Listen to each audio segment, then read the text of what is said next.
President Trump is traveling to two cities devastated by mass shootings this past weekend, where people offended by his words are questioning his plans. El Paso's Republican mayor says it's his duty to meet with the president, despite calls for Mr. Trump to stay home. Some Democrats and others there say the president's tough talk on illegal immigration enables violence like the El Paso shootings. The alleged white supremacist who is charged with killing 22 people wrote that he was responding to what he called the Hispanic invasion of Texas. Those words are similar to the ones President Trump has used.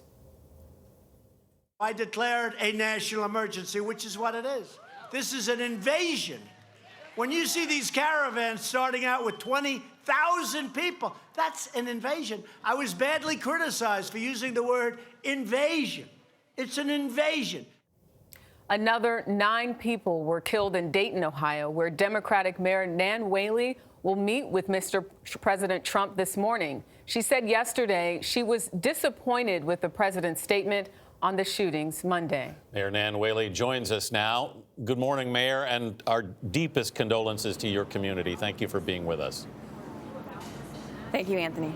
What do you plan to say to President Trump today? Well, I hope I get a couple of seconds or a couple of minutes just to ask him to not only just come here to comfort victims and our first responders, but actually to take some action.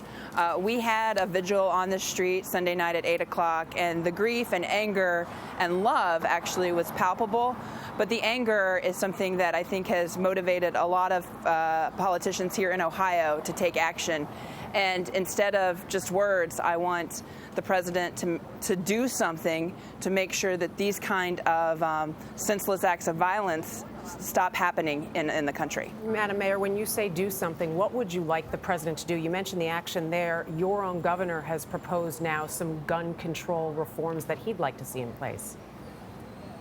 Right. In the past 48 hours, we've seen the Republican governor move forward on legislation around background checks and red flag laws. We've seen the Republican congressman here call for the end of these assault weapons. I'm pleased with all of those efforts. The president has a choice of lots of options to take actions to make sure that these senseless gun crime, these which are legal right now, these senseless gun actions slow down. One example is the red flag law that Lindsey Graham and Blumenthal have moved forward. He could support that and say, I'm gonna do everything as president to make that happen. We know the president is someone that relishes action, but we've seen no action around gun issues, just a lot of talk. Mayor Whaley, the gunman's family released a statement saying that they are cooperating with law enforcement. Have you learned anything new about the gunman's motive? We haven't. Yesterday afternoon, the FBI took over that section of the investigation because of some of the violent ideologies is what they've talked about. But they've also said that they're pretty confident that it's not racially motivated. So we'll leave that to the federal investigators to really undig. Mayor, yesterday you went to 2 hospitals to visit some of the shooting survivors and the medical teams. How is everyone holding up? Look, it's tough. You know, when I went to visit the folks that were injured, they had, lost a friend. Their other friends were there. So this is like not just one person that just was sitting here and nobody was else surrounded. So their whole network of folks have had great trauma around what happened Saturday night.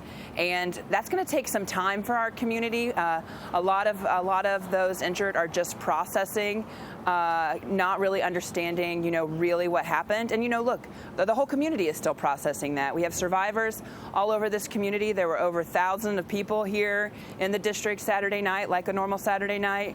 So we're all in that process. But certainly the families who lost loved ones and those that have been injured are people that we're paying very close attention to here in Dayton. Mayor Whaley, unfortunately, so many have been in your shoes before. Have you gotten any advice that may help you as you try to lead your community in healing now? Yeah, the mayors across the country have been terrific. Not surprisingly, you know, mayors are the last functioning part of government. So Bill Peduto of Pittsburgh has been in touch with me every single day. Christine Hufshansky, the mayor of Parkland, has been amazing. Mayor Castor down in Tampa, Florida, used to be a police chief, has been awesome. And Buddy Dyer of Orlando with the Pulse nightclub. Unfortunately, this is a fraternity that we wish didn't exist. But I am so grateful for the mayors across the country, their leadership, and their want and action to finally make it so we don't have to have another city that continues to go through with this. Yeah, that list's just far too long. Mayor Whaley, thank you. And again, our condolences to all of you there in Dayton. Thank you.